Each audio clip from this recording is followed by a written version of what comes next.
पाकिस्तान की बड़ी खबर। इमरान खान की गिरफ्तारी के बाद पाकिस्तान के सुप्रीम कोर्ट से एक बड़ी खबर आई है। सुप्रीम कोर्ट ने इमरान खान की गिरफ्तारी पर सवाल खड़े किए हैं और सुप्रीम कोर्ट ने सख्त लहजे में ये कहा है कि अदालत परिसर से इमरान खान की गिरफ्तारी डिसग्रेसफुल है, यानी कि अपमानजनक है। फिर जो अदालत की सैंक्टिटी होती है उसका क्या?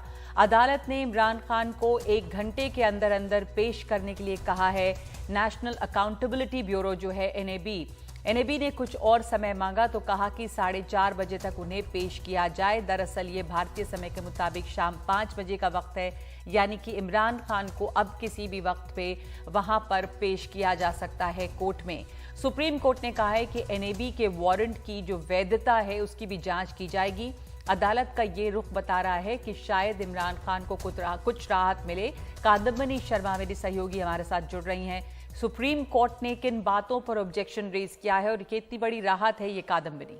देखिए, फिलहाल राहत की बात जो है वो सुप्रीम कोर्ट करता है कि नहीं, ये देखना पड़ेगा। लेकिन आज जब ये साफ हुआ कि 2:30 बजे सुनवाई होगी वहाँ सुप्रीम कोर्ट में, क्योंकि 3 जजों की बेंच के सामने पीटीआई के लॉयर्स जो हैं उन्होंने इस गिरफ्तारी को इलीगल ठहराया, अवैध ठहराया। तो जो पूरी वहाँ पे बहस चली उसमें ये कहा, जब जजों ने ये पूछा कि किस तरह से ये गिरफ्तारी हुई, कैसे कोर्ट परिसर में ये गिरफ्तारी हुई, तो उनके लॉयर्स ने बताया कि यहाँ पर वो अपने बेल एक्सटेंशन के लिए इमरान खान आए थे। उनसे पूछा गया कि क्या बिना बायोमेट्रिक्स के वो बेल एक्सटेंशन के लिए अप्लाई नहीं कर सकते थे। बताया गया कि ये संभव नहीं है। उसके बाद ये कहा गया कि जब चीफ जस्टिस ने पूछा कि कैसे हुई ये गिरफ्तारी, उनसे कहा गया कि यहाँ पर एनएबी ने आकर गिरफ्तारी की।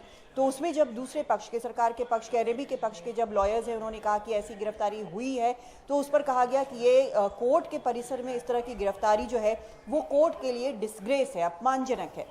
फिर उन्होंने पूछा कि कितने लोग थे यहाँ पर जो गिरफ्तार करने आए थे। उनको बताया गया कि कम से कम 80-90 के करीब लोग थे जो गिरफ्तार करने आए थे। उसको लेकर उन्होंने कहा कि ये तरीका जो है गिरफ्तारी का वो सही नहीं लगता है और कैसे कोई भी सिटीजन जो है वो सेफ फील करेगा। क्या कोर्ट के परिसर से, चाहे कोई भी कोर्ट हो, वहाँ से गिरफ्तार करना सही नहीं है। लेकिन जो सबसे बड़ी बात है वो यहाँ पर वो ये है कि वैधता क्या है गिरफ्तारी की। इसको लेकर बार बार जो पीटीआई है, इमरान खान की पार्टी है, उनके लॉयर्स कह रहे हैं कि ये गलत तरीके से गिरफ्तारी हुई है। वारंट्स जो हैं वो 1 मई को इशू हुए थे, लेकिन वारंट्स उनको दिखाए नहीं गए, कोई भी उनके पास इंफॉर्मेशन नहीं भेजी गई। जब उनसे चीफ जस्टिस ने पूछा कि क्या आपने नैब ने जो वारंट भेजा उसका जवाब दिया, उन्होंने कहा कि हमें नहीं मिला। आपको पता है कि कल भी जब वहाँ पर कोर्ट में पेशी हुई थी इमरान खान की पुलिस लाइंस में, उन्होंने कहा कि हमें वारंट्स नहीं दिखाए गए। यही बात इन्होंने सुप्रीम कोर्ट में पीटीआई के लॉयर्स ने कहा कि हमें जानकारी नहीं थी, हम जवाब भेजने वाले थे और हम कंप्लाई कर रहे हैं। तो किस प्रकार से ये गिरफ्तारी हुई है, नैब की जो वारंट है उसकी कंप्लायंस किस तरह से हुई है, इसको अब सुप्रीम कोर्ट देख रहा है। सबसे बड़ी चीज़ ये हुई है नगमा कि 1 घंटे के अंदर, यानी 5 बजे तक भारतीय टाइम के मुताबिक उनको पेश करने के लिए कहा गया। हमें जो जानकारी मिल रही है, कोर्ट पहुंच रहे हैं और किसी भी मिनट उनकी पेशी इमरान खान की हो सकती है।